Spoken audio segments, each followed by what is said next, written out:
Le 3 août 2025 a marqué un moment mémorable pour la communauté de Kitigbo alors qu'elle célébrait la deuxième édition de sa fête identitaire et de retrouvailles. Cet événement qui vise à rassembler tous les filles et fils de la communauté s'est déroulé dans une ambiance chaleureuse et conviviale, rassemblant petits et grands autour de valeurs communes. La journée a débuté par une messe d'action de grâce, un moment spirituel qui a permis de rendre hommage aux ancêtres et à la culture de Kitigbo. Les participants ont pris part à des chants et danses et prières, renforçant ainsi le sentiment d'appartenance à cette communauté dynamique.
la messe, l'événement a véritablement pris son envol avec la collecte de fonds communément appelée Zindo. Cette initiative permet de soutenir les projets de développement de la communauté et de donner le coup d'envoi officiel des festivités. Les participants ont fait preuve de générosité, participant activement à cette collecte qui témoigne de leur engagement envers l'avenir de Kitigbo.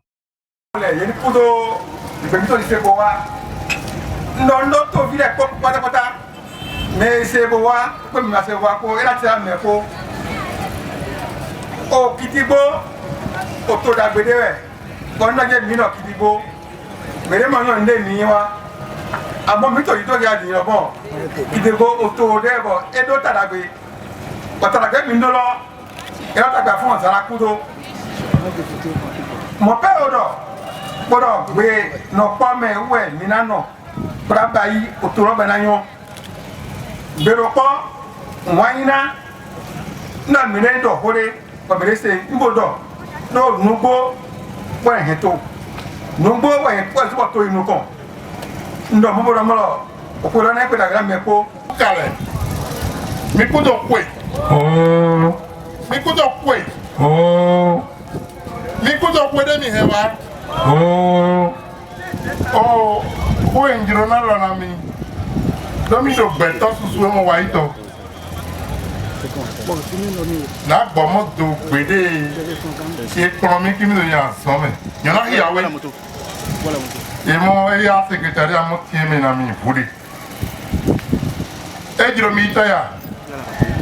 Chers frères et sœurs, parents, amis, sympathisants, diaspora et invités de Kitigbo et tout protocole observé. Bonjour.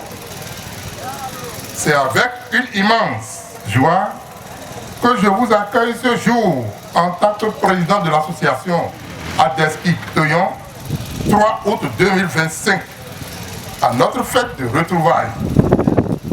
À presque 8 mois de l'édition numéro 1. À la suite de celle-ci, l'édition 2 marque la fin de la mise sur orbite de Kitigbo. Que si je répète ce que vous tous me dites tout bas, à savoir créer et pérenniser une fête à Kitigbo. Maintenant, l'accouchement est réalisé. Et vous m'avez demandé de l'annoncer. Ainsi, chaque année, et le dernier dimanche de juillet, c'est la fête identitaire des filles et fils de Kitigbo. Mon émotion est immense et je me retrouver avec vous pour célébrer et savourer ensemble les liens qui nous unissent et l'engagement qui nous anime pour développer dans tous les domaines notre cher village Kitigbo et par suite notre arrondissement Pokmolou. Que dire notre commune Ifani. Et enfin, parce que le plus grand, c'est le développement du Bénin. Grâce à l'engagement de chacun, nous allons mener à bien plusieurs des projets importants pour notre village, dont la réussite sera le fruit de notre travail, de votre passion et de votre dévouement. Ainsi, nous serons fiers de ce que nous aurons accompli ensemble quand la mayonnaise va vraiment prendre. L'avenir s'annonce riche en défis et en opportunités. Je vous invite à continuer à vous engager, à partager vos idées et à participer activement aux activités de l'association Adeski Toyon. Votre contribution essentielle pour notre succès futur, c'est encore vous. Mikudokwe, le point moi est là pour dévoiler mon caca de n'a mais connu le il est devant nous et donc Béni était au CV Jadaï. Bon, mieux c'est. Dans ce voie, il y a des trucs. Bon, mais ma on y est d'aller. N'a de nuit. B. Ton fille B. N'y a pas délégué qui dit bouton. Bon, il y a dans le côté d'or. Roger Bernouko Moussouron. Ndondo, président, Association de développement économique et social à Teski Toyon, qui dit bouton. Tony Kouché Soussoupa, Nikoudou Ekbin. L'autre, Tchadé Martin Boyela Zéwedo, Boana Baye Boana Nyok Pata, tout béton nous con. Et pépon. Donc, pour notre expérience de 10 ans, nous avons fait nous, on va aller pour nous, tu vas m'en aller. Mais l'idée, nous avons fait nous mettons, nous sommes bien, sont au vide, si nous comptons les billes, donc, ministre sont à l'aéroport, donc, ni à l'aéroport, les bagages c'est béton, ni à Kazia autant de go, c'est pas. Ni mi n'ont pas mis là de roulant. Tout d'abord des mi, tout d'abord le jambes là. Au puis mi tolé. Des mi didile. Puis des mi les hedge. Ni ejuro akitilo. Des dono yiro kitibo. Au puis là dans ba e wo se bigo. Na pipe des mi no apepi. Et le président de la République. Tous les médias notre.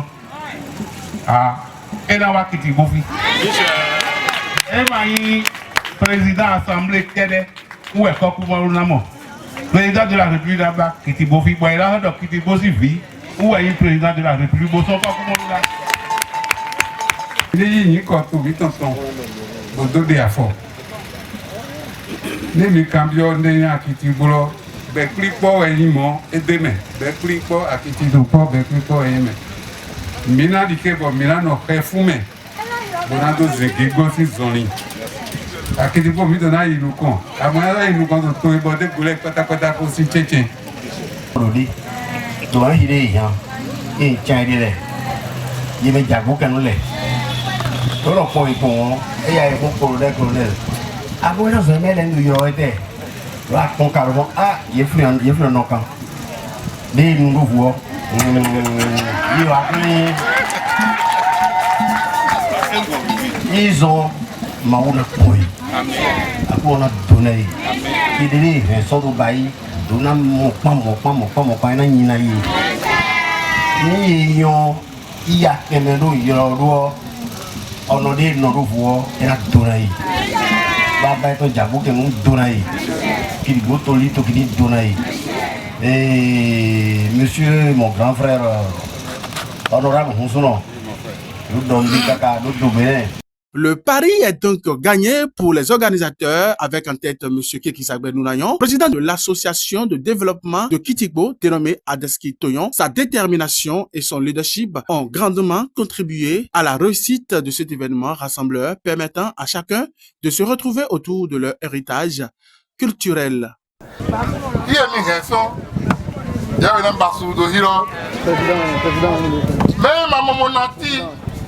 Il a dit merci beaucoup. Nous avons mis Zedaga pour le Zido. Alors, Gona, nous avons mis Yaga, Molike Douté, ou Zido. Mais dès qu'on a vu des modèles de peau, on a donné après on a donné ma voix. Après on a donné ma voix. Après on a donné ma voix.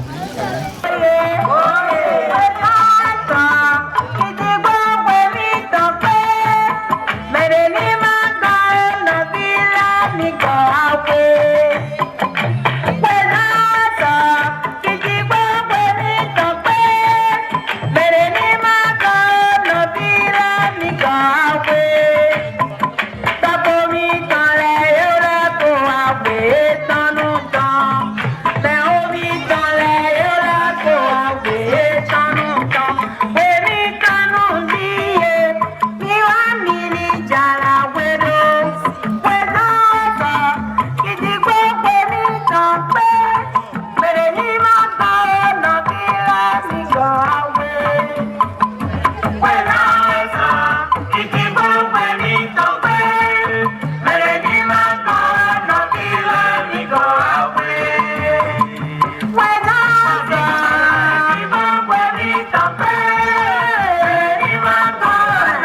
Cette fête identitaire ne se limite pas à une simple célébration, mais elle est une véritable hôte à la culture et à l'héritage de Kitigbo. Elle permet de renforcer les liens entre les membres de la communauté, de raviver des souvenirs et de préparer ensemble l'avenir. Monsieur Zouno Abdankele Apollinaire, organisateur général de la fête Kitigbo, deuxième édition. Je n'ai plus de mots pour m'exprimer. Mes attentes ont dépassé les limites. Ce qu'on espérait, on n'a vu plus que ça. Et je prie le Tout-Puissant d'aider tous ceux qui sont venus ici à rentrer chez eux sains et saufs. Vraiment, même s'il y a le raté, nous prions tout le monde de nous excuser. La perfection n'est pas de ce monde. Nous allons corriger. Nous allons corriger. Et je prie le Seigneur pour que les éditions comme ça se répètent toujours. Kitigbo sera un pays phare, sera un village phare dans la commune de Kokmolou. Je suis Henri Savoedo, secrétaire général de la fête Kokmolou. C'est l'expérience qui a payé. Cette année, on a mis un peu plus de petits plats dans les grands. On a tenu compte des erreurs du passé pour nous appliquer davantage. C'est vrai qu'il y a encore des points à améliorer, mais je pense que c'était très bien. Owe Kidigbo Tawaimi, Kidigbo Vigidi Waimi. Bon ça d'Asudo Kidigbo. Bon, nous vivons dans mes tokorome. D'ailleurs, crier pour eux, et vivons dans mes gandimos diacho. Bon, on donne nos contents pour être les dit, qui te toque pour être les fonds d'ondoye. Mais le président n'a pas là, mais donc Kidigbo vivrait pour un dondo. Donc, Maoulé no chok beto, et n'a choye kakado idoidoi. Bon, quand on m'a bafo.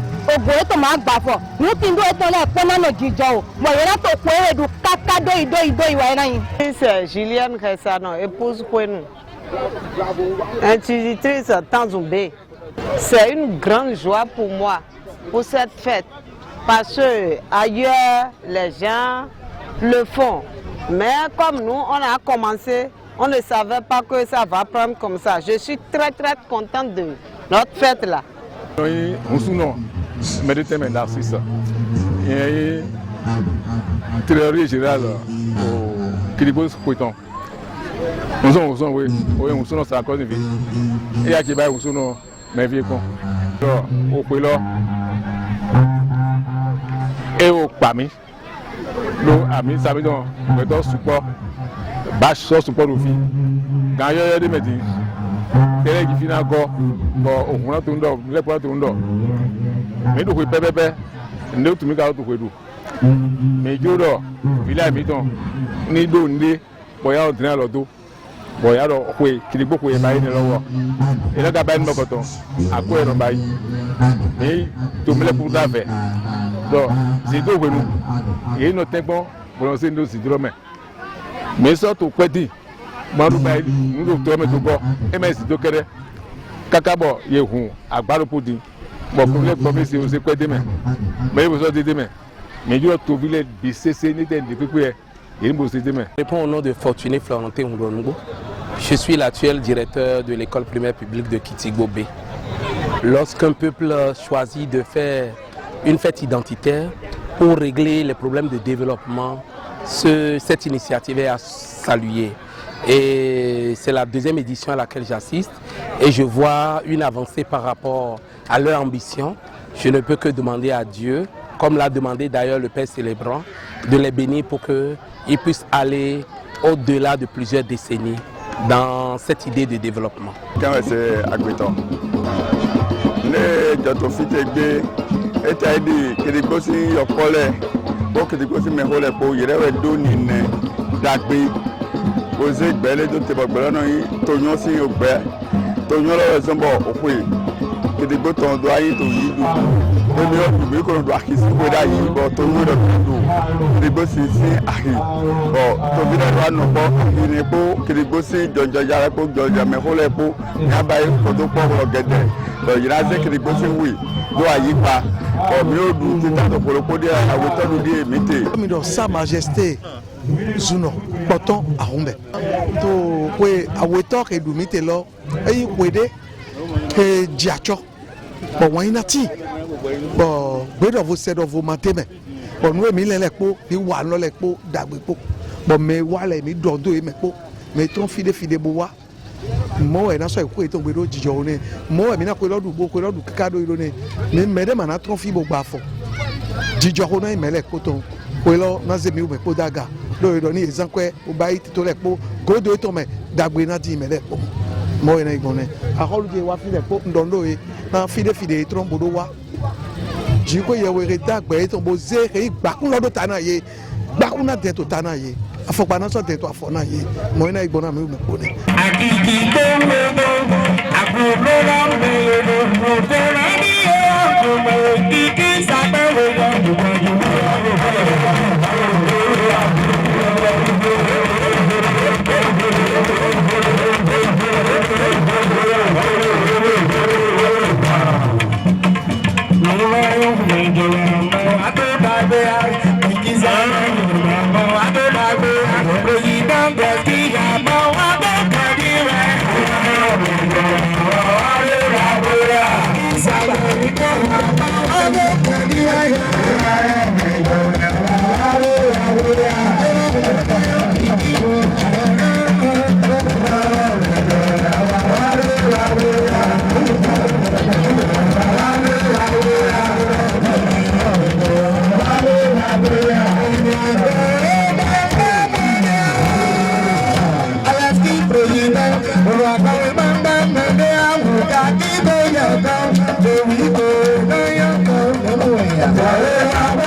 Bye.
La deuxième édition de la fête identitaire de retrouvailles de Kitigbo a été un franc succès, illustrant la force et la résilience d'une communauté qui se fait rassembler pour célébrer son identité et son histoire. Les préparatifs pour la prochaine édition ont déjà commencé, avec l'espoir de rassembler encore plus de participants pour perpétuer cette belle tradition.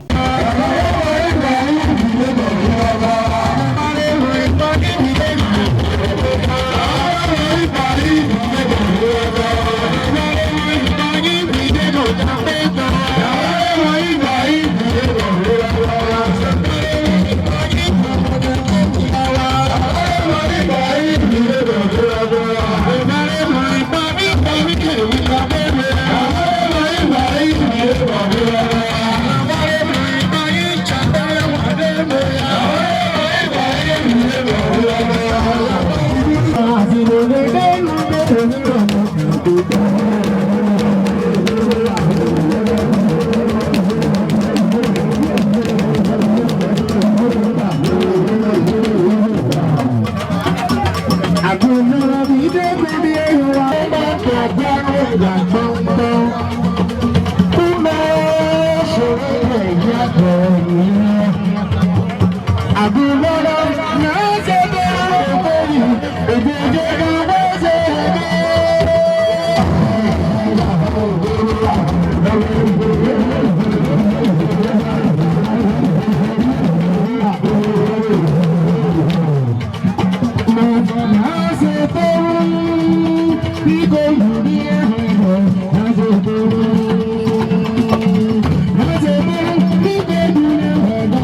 Majayo,